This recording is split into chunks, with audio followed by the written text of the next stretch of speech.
So hello guys, welcome back to my channel with another vlog after a long time. So आज हम आपको दिखाएंगे Abu Dhabi के labour camp का कि लेबर कैंप में लोग कैसे रहते हैं, कैसे जो लोग सोचते हैं कि आऊँगा मैं दुबई अबू धाबी आके थोड़ी मोटा पैसा कमाएंगे, ये करेंगे वो, तो मैं आपको दिखाता हूँ यहाँ पर लेबर की कैसी लाइफ जीते हैं। ठीक है, तो चलते हैं, आपको दिखाता हूँ। सो पहले तो हम करते हैं अपने मोबाइल में रिचार्ज, क्योंकि हमारा रिचार्ज हो चुका है ख़त्म। रिचार्ज करके चलते हैं लेबर कैंप और आपको दिखाता हूँ कि जो लोग आते हैं लेबर कैंप में वो लोग कैसे रहते हैं। ठीक है, दिखाता हूँ आपको, तब तक आप ये चेक करो। सो मैं आपको दिखाता हूँ यहाँ पर रिचार्ज कैसे करते हैं।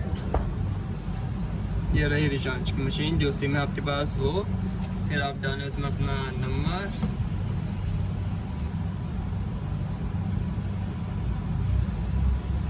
ये हो गया आपका नेक्स्ट। एक बार नंबर चेक करें, फिर उसके बाद नेक्स्ट, और आपको पैसे निकाल कर इधर यहाँ डालना है और उधर आती है टाइमिंग, आपको जितने भी रिचार्ज करना है उतना डालें इसमें।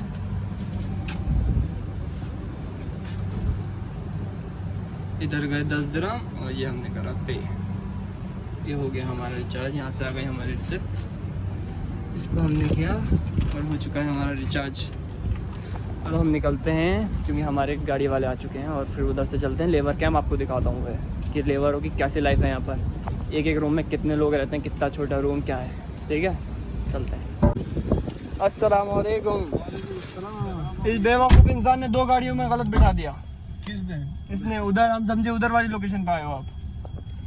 अच्छा जी, ये लोकेशन क्या? चलिए। और अरे थे जी अल्हम्दुलिल्लाह। अच्छी बात है। ये क्या हो?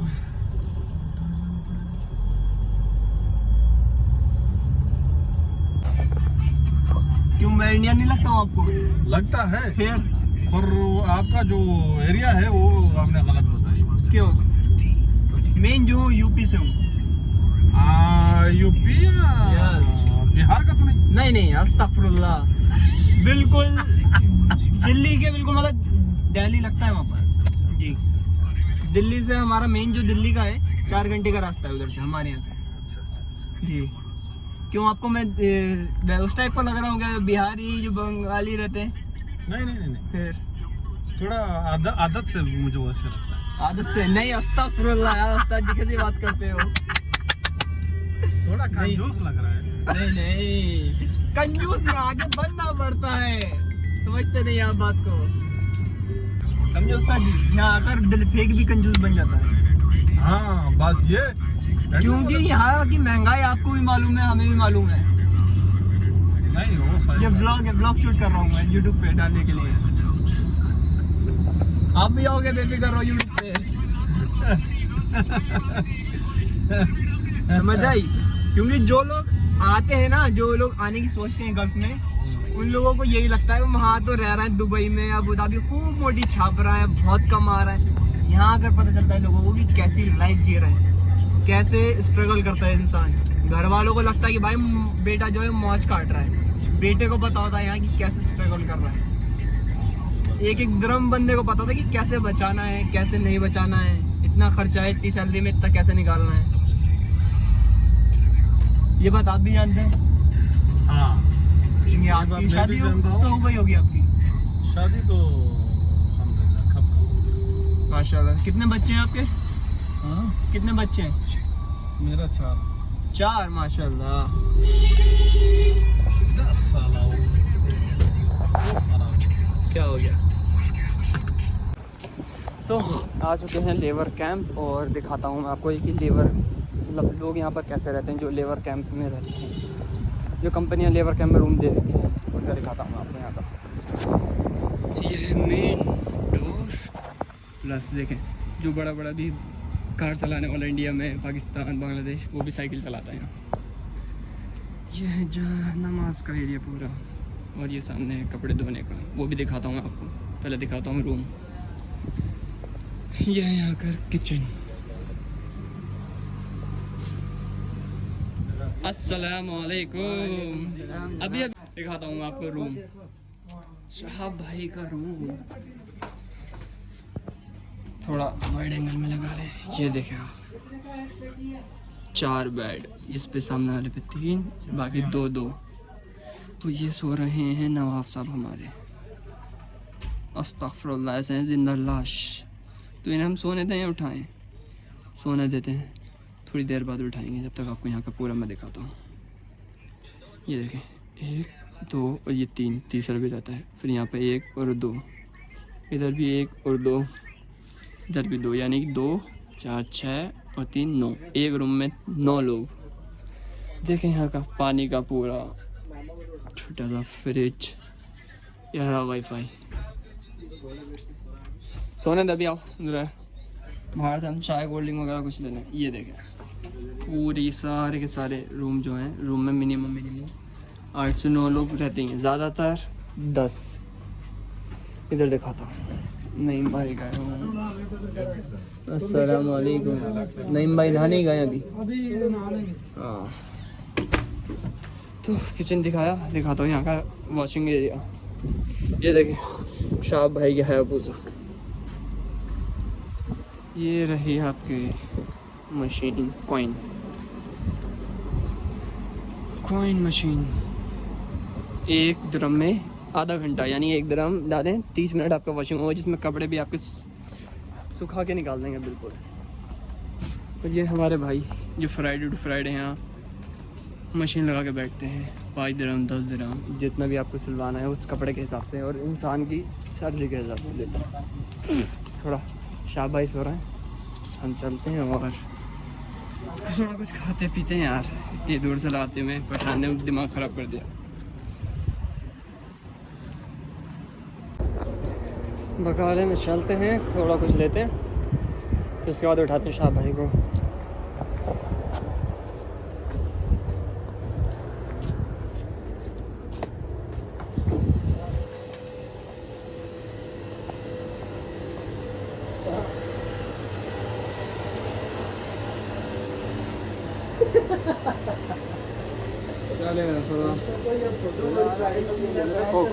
ना बेटे, ये इजरायली ब्रांड है, इसको सपोर्ट नहीं करो।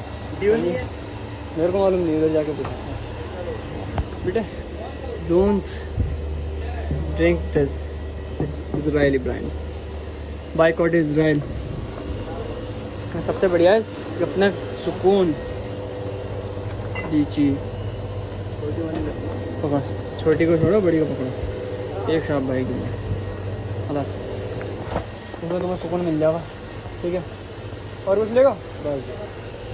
चलो, तो नईम भाई आप मुझे ये बताओ कि यहाँ लेबर कैंप में जो लोग रहते हैं वो एक एक रूम में कितना बेड स्पेस का क्या है, क्या सीन है, क्या कितने लोग रहते हैं? ऐसा है ना भाई साहब, देखो लेबर कैंप के अंदर कुछ आदमी जो है कंपनी के अलग अलग हिसाब से होते हैं। हाँ, कोई एक रूम के अंदर 8 आदमी भी रखता है, कोई एक रूम के अंदर 6 आदमी भी रखता है, कोई एक रूम के अंदर 4 आदमी भी रखता है। ऐसा है, हमारे रूम के अंदर अभी 8 आदमी है, यानी 4 बेड स्पेस है, ऊपर नीचे 2 है। जी जी ऐसा ही है। तो आपके रूम में कितने, मतलब कहाँ कौन कौन सी कंट्री के हैं? इंडिया के, पाकिस्तान के, बांग्लादेश के। अच्छा, तो मतलब मिनिमम कम से कम कितने लोग रहते हैं एक रूम में? 6 आदमी। 6 आदमी। जी। तो मतलब कोई लेबर कैंप में तो इसका जो रेंट वगैरह है वो कंपनी ही देती होगी, वो तो सब कंपनी का उसको मुश्किल नहीं है। ठीक है, तो आप ये बताएं, कोई जैसे फ्रेशर बंदा इंडिया से मानिए इंडिया से कोई फ्रेशर बंदा आता है यहाँ पर, तो उसकी मिनिमम सैलरी कितनी लगती है? मिनिमम कम से कम अगर सैलरी? वो काम जानता है, कारीगर है तो उसकी सैलरी स्टार्टिंग 1500 से स्टार्ट होती है। अच्छा, अगर वो एज आ हेल्पर है जी तो कोई कंपनी 1000 देती है, कोई कंपनी 1200 देती है। जी। ऐसा सिस्टम है, जिसमें से 200 दिरहम उसका खाने का होता है। सैलरी उसकी 1000 होती है। यानी कि उसको खाने का पीने का सब कुछ करा के वो अगर 1500 सैलरी है इंसान की तो 1000 दिरहम बचा लेगा। हाँ, इंडिया के 1000 दिरहम 1100 रुपये बचा लेता है। यानी कि इंडिया के 20-22 हज़ार रुपये बचा लेगा फ्रेशर बंदा यहाँ के। 22-23 हज़ार रुपये बचा लेगा। फिर फ़ायदा है या घाटा है बताएं?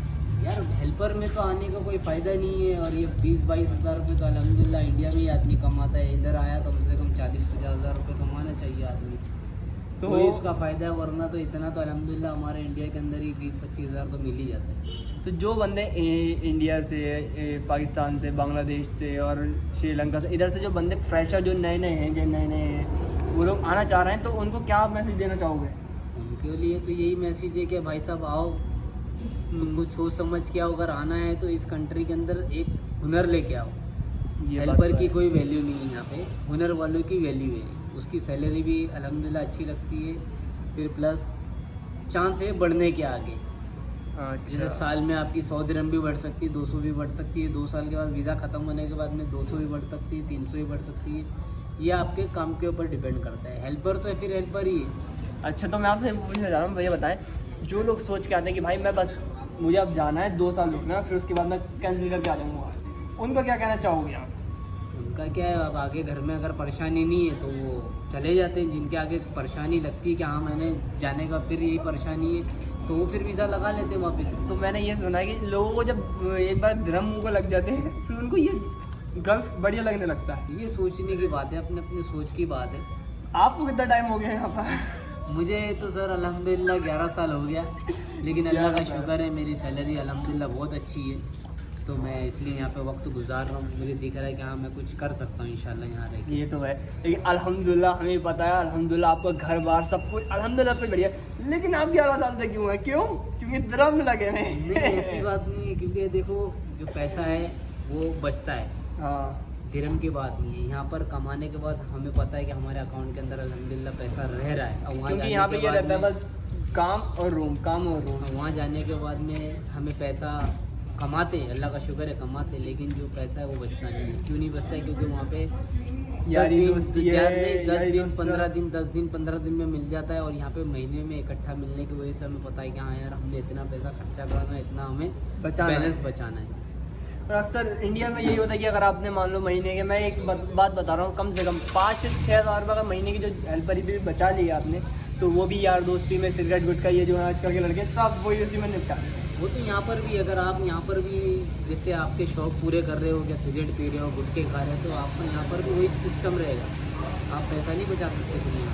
अच्छा, यानी कि अगर 1500 यहाँ पे बहुत से ऐसे आदमी हैं जिनके सिर्फ महीने का खर्चा 300 दिरहम 250 दिरहम सिगरेट गुटखे में ही चला जाता है। यानी कि मान लो 1500 सैलरी वाले का खाने पीने का हटा के, सिगरेट गुटखे का, ये अपने शौक का हटा के, वही 700-800 दिरहम बचा पाएगा बंदा। जी जी यानी ये वही होगा इंडिया के 10-15 हज़ार रुपये। जी। फिर फ़ायदा क्या है लोगों को? जो फ्रेशर बंदे सोचते हैं कि जिन्होंने बस मुंह उठाया, कुछ आता नहीं, कुछ नहीं, वहाँ चल रहा है, वहाँ चल के देख लेंगे क्या हुआ है क्या नहीं है, उनको क्या है? ये तो भाई साहब उनकी अपनी हेडेक है। उन्हें सब कुछ वहाँ से जब निकल के आ रहे एजेंट के पास जा रहे हैं, तो कुछ सोच समझ के जा रहे हैं ना। अब एजेंट ने वहाँ पे बोल देगा भाई आप जाओ, वहाँ पे आपको 1500 मिलेगी, 2000 मिलेगी, ओवर टाइम लगाओगे तो इंडिया का 40,000 कमाओगे, 45,000 कमाओगे। जब बंदा यहाँ आ जाता है तो उसको फिर पता चलता है यार यहाँ पे तो 1000 दिरहम सैलरी है, 200 खाने का है, ओवर टाइम करने के बाद में 1500-1600 कमाऊँगा, तो 400-500 खा लूँगा, तो ले दे के बचेगा मेरे पास में इतना ही। अच्छा, लेकिन एजेंट थोड़ी ना ये बताता है कि आपको जो उधर खाने का खर्चा भी है, नेट का खर्चा भी है, आप जो गुटखे तंबाकू जो भी खाते हो उसका भी खर्चा, सब कुछ निकालने के बाद में आपको इंडिया का इतना पड़ेगा, ये नहीं बताएगा। वो आपको यही बताएगा कि आप इतना कमा सकते हो, 40,000 35,000। तो आप लोग ये सोचते हो कि यार हाँ 40,000 35,000 मैं यहाँ नहीं वहाँ कमा रहा हूँ, लेकिन आप लोग ये नहीं सोचते कि भाई जो मैं यहाँ गुटखा खा रहा हूँ, सिगरेट पी रहा हूँ, जो भी कर रहा हूँ, दारू शराब जो भी आदमी करता है, तो वहाँ जाके भी मैं यही करूँगा तो मेरे पास बचेगा कितना। ये कैलकुलेशन नहीं लगाता है ना आदमी। हाँ, मतलब वो ये सोचता है कि भाई वो ये एस्टिमेट लगा रहा है कि हाँ मुझे 1500 में मिल रही है, 1500 को कन्वर्ट कर लेता है, 30-35 हज़ार में मुझे महीने ही मिला है, लेकिन वो ये नहीं सोचता यहाँ के खर्चे कितने हैं। फिर ऊपर से उसको अपने शौक पूरे करेगा तो उसमें कुछ बचना नहीं है।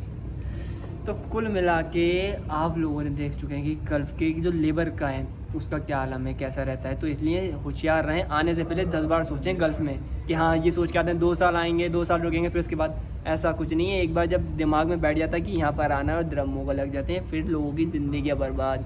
20 साल 25 साल ये सोचते चलो इस साल कैंसिल कर देंगे, उस साल कर देंगे, तो ऐसे करते करते 20-25 साल निकल जाते हैं कि।